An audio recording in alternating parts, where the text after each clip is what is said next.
All right, so this is for my WWE fans. So if you're not a wrestling fan or if you're not a WWE fan, just keep on scrolling. Or, I mean, if you were a fan when you was a kid, sure, please, I could use the views.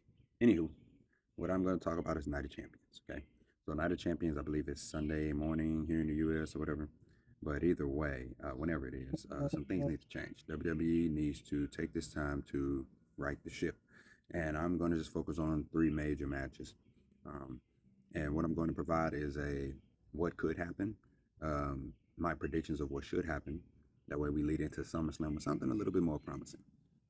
Okay, so the matches that I'm going to focus on is Obafemi and Brock Lesnar, um, Cody Rhodes and Gunther, and Roman Reigns and Jacob Fatu.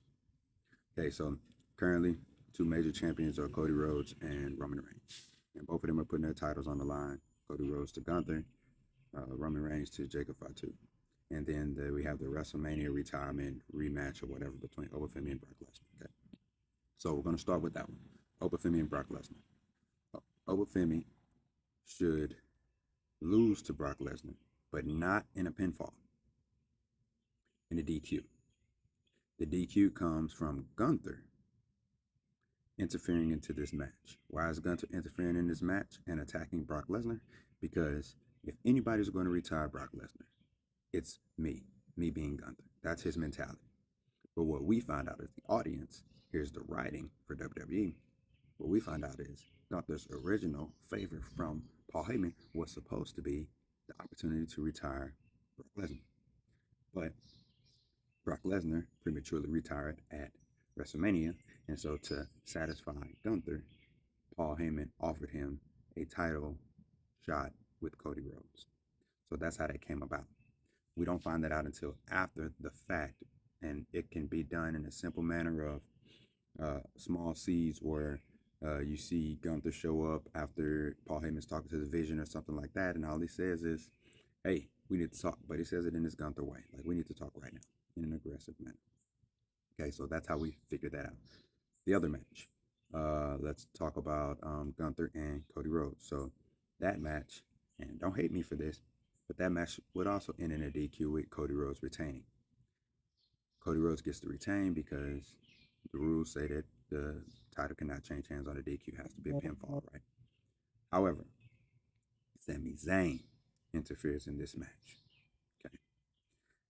And the last match, um, Roman Reigns and Jacob Fatu, that match will end in a pinfall with Jacob Fatu pinning Roman Reigns and becoming the new WWE World Heavyweight Champion. So how does this all make SummerSlam look more promising? Because some of that, I know a lot of people hate DQ finishes and stuff, but it is storytelling. It's not just wrestling, it's storytelling. We have to remember that. Um, so one, we have the match of going into SummerSlam, you get Gunther versus Brock Lesnar for his retirement match. Gunther is supposed to be the career killer, so it's perfect, right? Now you have a high visibility match that Gunther is really good at cutting promos and building on his own. He doesn't need the other person. And so just carrying that persona of if anybody's going to retire Brock Lesnar, it needs to be me. And putting that pressure on Paul Heyman. And then maybe even Brock makes a few um, surprise appearances. Not too many, but just enough to like keep the tension going between him and Gunther. And we get a little physicality without Brock ripping his pants. Okay, so that's one match for SummerSlam. The next one is Cody Rhodes versus Sami Zayn, which I believe would be a really good match. Even if they want to, if they don't have faith in it, they add Randy Orton's return in there and make it a triple threat. Um, now, I care less about who wins, but either way, I think that would be a really, really good match because Sami Zayn has the capacity to be a main eventer. WWE just refuses to pull the plug or whatever you want to call it to give him that final push, and he has not had a world title yet. So maybe Sami does win, and we have. I would prefer uh, face Sami, especially since Jacob Fatu would be more of a heel. Speaking of, heading into SummerSlam, Jacob Fatu as champion, who does he face? Obafemi. Obafemi wins the King of the Ring, targets Jacob Fatu.